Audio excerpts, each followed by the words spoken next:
గట్టిగా నిలబడాలి.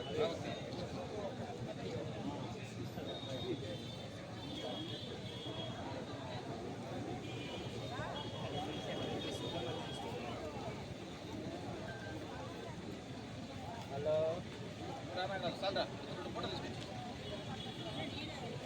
చెప్పు. మంది దాకా పేదవాళ్ళం అక్కడ ఉన్నాము. తెల్లవారు లేచి పనికి పోవాలా, ఏ పనికి పోవాలన్నా బస్సు లేదు, ఆటోలు లేవు. రాత్రిపూట సాయంకాలం 6 నుంచి లైట్లు లేవు, పాములు కుట్రలు తిరుగుతుంటాయి. మేము ఎంతోమందికి చెప్పాము, ఎవరు పట్టించుకోలేదు. డ్రైనేజీ ప్రాబ్లం అయితే మెడికల్ మొన్న రాత్రి ఉన్నట్టుండి 1:30 గంటలకు నేను పడిపోయినా. బిడ్డలకు ఫోన్ చేస్తే రాత్రి 1:30కి టవర్ లేదు, అందుకని సిగ్నల్ లేదు, ఎవ్వరికి అందలేదు. రాత్రికి తెల్లవారుజాము లేచి వేదాయపాలెం పోతే షుగర్ డౌన్ అయిపోయిందమ్మా అన్నారు. అలాంటి పరిస్థితులు మా పెద్దవాళ్ళ సోదరులు సోదరుమణులు అందరూ ఉన్నారు. వాళ్ళకి ఎవరికి రాకూడదని నా ప్రార్థన. ఇమీడియట్లీ డాక్టర్ ఫెసిలిటీ కావాలి. డాక్టర్ ఆటోలే కాదు, బస్సులు కానీ ఉంటే ఒక బస్సు వేస్తే మాకు ఏం ప్రయోజనం? 11కి వస్తుంది, మధ్యాహ్నం 2కి వస్తుంది, రాత్రి 7కి వస్తుంది. మాకేం ప్రయోజనం? తెల్లవారు 8, మధ్యాహ్నం 11 ఆ టైంలో కనుక 2 బస్సులు పడితే ప్రజలందరికీ కూడా సుఖంగా ఉంటుంది. అందుకని దేవుడి నెల ఎవరో ఒక 2 అంగడి పెట్టారు. అంతవరకు పాలు పెరుగు దొరుకుతుంది, ఒక మెడిసిన్ దొరకదు, ఒక డాక్టర్ దొరకదు, ఒక బీపీ చూసేవాళ్ళు లేదు, షుగర్ చేసేవాళ్ళు. అందరం 70-80 ఏళ్ళ వాళ్ళం. నాకైతే 76 దాటి 77 రన్నింగ్లో ఉన్నా. నేనంటే అందరికీ ప్రాణం. ప్రతి వీడియో చెప్తారు, అమ్మ రాత్రికి మాకు ఫోన్ మొన్న కరెంటు లేదండి, 3 రోజుల కరెంట్ లేదండి మాకు.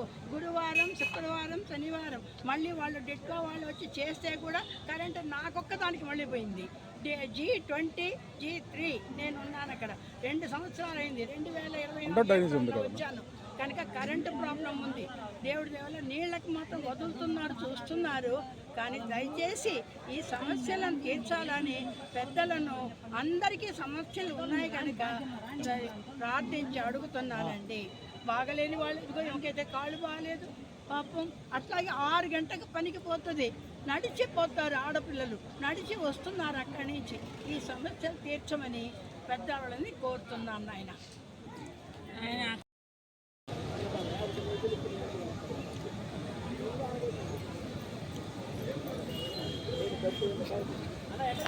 కావాలా, మందులు కావాలన్నా బయటికి పోవాలా, మాకెవరు లేరు, పెద్దోళ్ళమే. బస్సుల సౌకర్యం లేదు, ఆటోలకి 100, 50, 150 రారు. మేము విపరీతమైన ఇబ్బందులు పడుతున్నామయ్యా. బీపీ నౌకలు అక్కడికి రావు, పింఛన్ అక్కడికి రాదు, బస్సులు రావు. మా పని పరిస్థితి, ఇంటి చుట్టూ డ్రైనేజ్ బాదు, డ్రైనేజీ నీళ్ళు ఇబ్బంది అయింది. ఇంటి చుట్టూ పచ్చిక, పాములు, ఎవరో ముసుక బయటికి రాలేక భయపడుతున్నాం సార్ మేము. మాకు ఆ బస్సులు సౌకర్యం చేయండి, ఆ డ్రైనేజీలో చేయండి అయ్యా. హాస్పిటల్ ఏదైనా మాకు అంత టాబ్లెట్ దొరికితే మాకు. కొన్ని సమస్యల మీద ఈరోజు కలెక్టర్ గారిని కలిసి అర్జీ ఇవ్వటం జరిగింది. ఈరోజు మెయిన్ సమస్య ఏంటంటే ముందర రవాణా సౌకర్యము ముందుగా లేదు. 550 ఇళ్ళు ఈరోజు అక్కడ ఉంటే ఈ రవాణా సౌకర్యం లేని దానివల్ల తిరిగి 350 కుటుంబాలు మళ్ళీ బయటికి వెళ్ళటం జరిగింది. ఈరోజు 10 గంటలకి, 11 గంటలకి, సాయంత్రం 4 గంటలకు ఒకటి, ఉదయం 11 గంటలకి, రాత్రి 8 గంటలకు వస్తున్నాయి. అట్లా కాకుండా మార్నింగ్ 8 గంటలకు వస్తే అందరూ కూడా అక్కడ ఉండేటువంటి అందరూ కూడా నిద్రలేసి బయటికి పోసేసి పనులు చేసుకొని సాయంత్రం వచ్చేటువంటి పరిస్థితి. ఈరోజు ఒక 10 రోజుల నుంచి ఆ కార్యక్రమం కూడా లేదు. బస్సులు కూడా ఈరోజు రావటం వల్ల ముఖ్యమైన డిమాండ్ అది. కాబట్టి ఇంకొక విషయం ఏంటంటే హౌసింగ్ బోర్డు నుంచి ఈ టిక్కో ఇళ్ళకి 2 కిలోమీటర్ల దూరం ఉంటుంది. ఆ పోయే దారులు ఎక్కడ కూడా ఒక లైటు కానీ ఒక కార్యక్రమాలు, ఆ దారి పొడుగుతా కూడా అసాంఘిక కార్యకలాపాలు, తర్వాత వచ్చి మందు తాగటాలు, ఇవన్నీ చాలా విచ్చలవిడిగా జరుగుతున్నాయి. వీటిలన్నిటి కూడా అరికట్టాలని మేము అధికారులు కోరటం జరిగింది. రెండవది ఏంటంటే అక్కడ సరైనటువంటి క్లినికల్ లేదు. అక్కడ ముసలి వాళ్ళు, పెద్దవాళ్ళు, వీళ్ళందరూ పేదలు నివసించేటువంటి ప్రాంతం. అక్కడ ముందర ఏంటంటే వైద్యానికి సంబంధించినటువంటిది ఏదైనా ఒకటి హాస్పిటల్ ఒక క్లినిక్లకు ఏర్పాటు చేస్తే చాలామందికి కూడా చాలా ఉపయోగకరంగా ఉంటుందని కూడా మేము కోరడం జరిగింది. రెండో విషయం ఏంటంటే అక్కడ వేరే చాలా విషయాలు జరుగుతున్నాయి.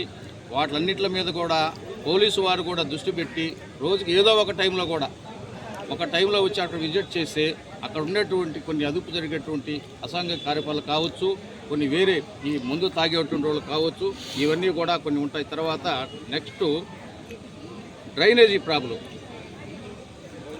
డ్రైనేజీ అనేది ఎక్కడ కూడా అసలు వాటర్ కూడా ఎక్కడ బయటకు పోయేటువంటి పరిస్థితి లేదు.